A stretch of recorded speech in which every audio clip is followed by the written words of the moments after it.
Hello, greetings and welcome to another episode of Write.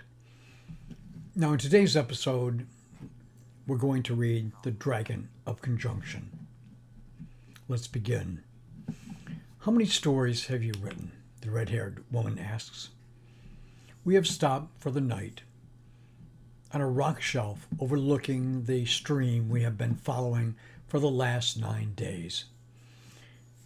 You and I have barely spoken 5 words. The presence of Ferdinand is like a weight hung on a rope between our necks. It pulls us toward each other while we work to stay apart. Confronting dragons, I now know, is less frightening than matters of the heart. When we speak to each other, we are looking forward at the road ahead. This recognition of the future without acknowledgement of the present is an uncomfortable thing. The red-haired woman has no hesitation or reticence about her.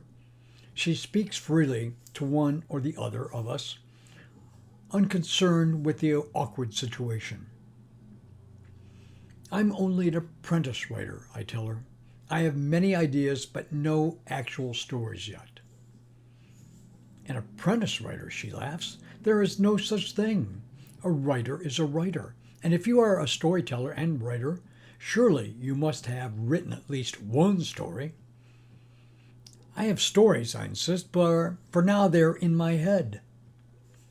From where you sit, perched in front of the small fire on a rock, the rough size and shape of an anvil, I hear a snort. Your head is hung forward and the fire is between us, but I detect some measure of sarcasm in the sound. Stories don't just appear from nowhere, I say, a little louder, and they don't grow overnight into full bloom. It is a clear, easy night, with a low wind brushing by us like the stroke of a mother's hand against her infant's cheek. The heat of late afternoon has transformed into the comfort of a gentle summer night. A soft soil rich with the smell of sprouted grass is the blanket we will sleep on tonight. Overhead, through the translucence of spider-webbed fog tendrils, the Queen of Night rides majestically through the star-vaulted sky like a gauze-wrapped pearl on a royal cloud carriage. The red-haired woman smiles at me indulgently. You are like the lad who has heard of sexual congress, but has yet to practice it. What? I ask. I cannot believe what I am hearing. From across the fire, I hear you laugh. This sound, I believe, is more affronting than your snort. I mean to say that you are like the lad who has heard about the ways of the flesh, but has neither enjoyed them nor brought a woman to be with child. What has any of this to do with writing, I demand?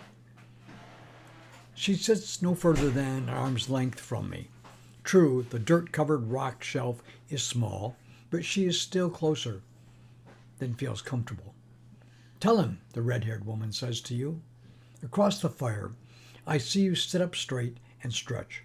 It is a wonderful thing to watch a beautiful woman stretch, and especially so when her well-formed body is lit by firelight. Finally, you speak. Stories are brought to life, you say, in the same way as our children. The two of you are making fun of me, I say. It is true, laughs the red-haired woman. Once a story is written, then you can discipline with the rod of economy and try to give it a purposeful life. First, a story must be born before you can rear it like the child it is, and for a child to be born, there must be union, you finish and clap your hands. And that union must be oh so pleasurable, or no writer would ever write a story at all, adds the red-haired woman. I feel the flush that reddens my face. I should have known. You both are speaking nonsense, I say. How can a writer engage in union in such a way that a story will be born? Is there no end to your torment? How indeed, you say? And a crime, adds the red-haired woman with a strange smile. I can see that her face has grown serious, and I wonder about it. Explain yourself, I demand. My mother was a great storyteller, she says, And she told me that all great stories begin with a crime, and the greatest stories begin with a crime against the heart. With all respect to your mother, I say, she may be speaking the matter too simple. Indeed, says the red-haired woman, but can you deny that all great crimes are rooted in love? I wonder about this. And lust, you add. Before I can respond, the red-haired woman says this.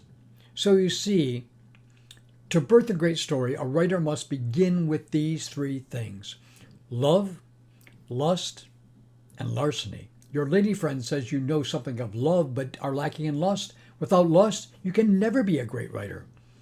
Before I can stop myself, I ask, and what of larceny? Until you understand lust, you do not need to learn about larceny. It will be, I think, a long night. Now, this ends our story for today, but it's called The Dragon of Conjunction for a reason. Tune in next episode to find out why.